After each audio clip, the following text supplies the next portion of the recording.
Gracias, señora presidenta, de nuevo con mis saludos. Bueno, en primer lugar quiero resaltar la necesidad de que el gobierno nacional asuma su obligación y su responsabilidad de financiar adecuadamente las medidas que se requieren para atender la crisis, pero sobre todo para poder financiar los programas incluidos en el Plan Distrital de Desarrollo.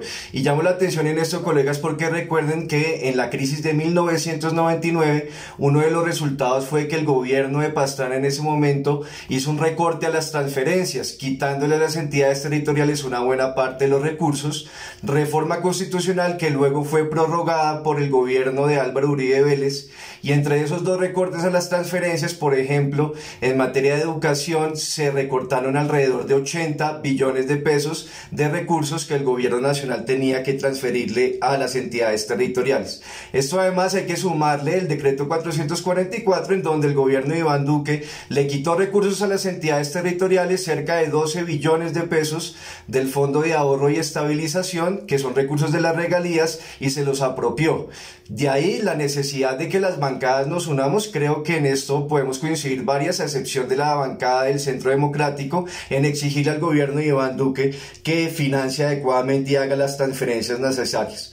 En esto quiero preguntarle, señor secretario de Hacienda, cuando la alcaldesa Claudia López presentó el plan de desarrollo, señaló la necesidad de pedirle al gobierno nacional que reformara el sistema general de participaciones, todo el sistema de transferencias, para aumentar los recursos que la nación le transfiere a Bogotá, especialmente para la atención y la educación de la primera infancia. En esa medida, quiero preguntar si se va a insistir ante el gobierno nacional en esta reforma. Por otro lado, pues creo que las proyecciones son bastante optimistas. No estoy tan de acuerdo en ese optimismo. Ese rebote en B no lo veo tan fácil de llegar, y reitero lo que dije en la sesión de desarrollo económico.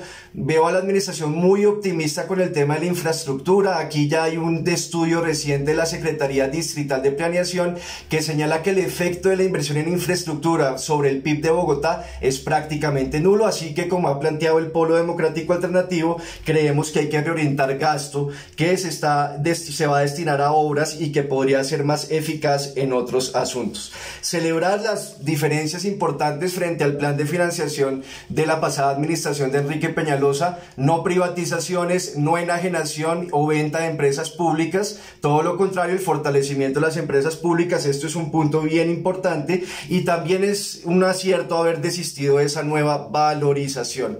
Hay una redistribución más democrática de los recursos por sectores. Por ejemplo, en el caso de educación pasa del 17% al 21% del total de las inversiones, mientras que movilidad, a pesar de que sigue siendo el sector con más recursos para inversión, se reduce de un 49% a un 34%. Frente a los ingresos tributarios, señor secretario, una pregunta. Esa proyección que usted nos mostró de un crecimiento anual de los ingresos tributarios de 1.3%, ¿es en términos reales o nominales? Y también le hago esta pregunta porque en el predial proyectan un crecimiento anual del 1.1%, de esos en términos reales o nominales, y no me cuadra el crecimiento que usted nos mostró de entre 2015 y 2019, que usted nos dice que es del 4.8%, pero en el marco fiscal de mediano plazo señala que el crecimiento en términos reales entre el 2015 y 2018, falta el 2019, pero en estos 4 años fue del 6.3% anual en términos reales.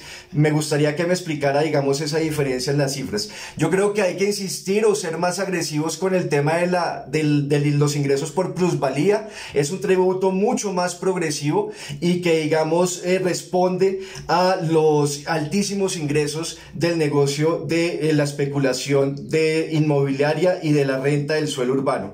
Reitero, el gasto en Transmilenio para pagar la tarifa técnica es absurdo. Esos más de 600.000 millones de pesos para pagar la diferencia entre tarifa al usuario y tarifa técnica, lo que se debe hacer es ajustar esos contratos en medio de la crisis, porque buena parte de esos recursos no son para pagar la operación al 35% de capacidad del sistema, sino pagar las altísimas tasas de ganancia ganancias que están establecidas en esos contratos. Ahora, en esto es positivo, colegas, que por primera vez en Bogotá se plantee la posibilidad de tener una operación pública en el sistema para no tener que pagar esas altísimas cuotas de ganancias.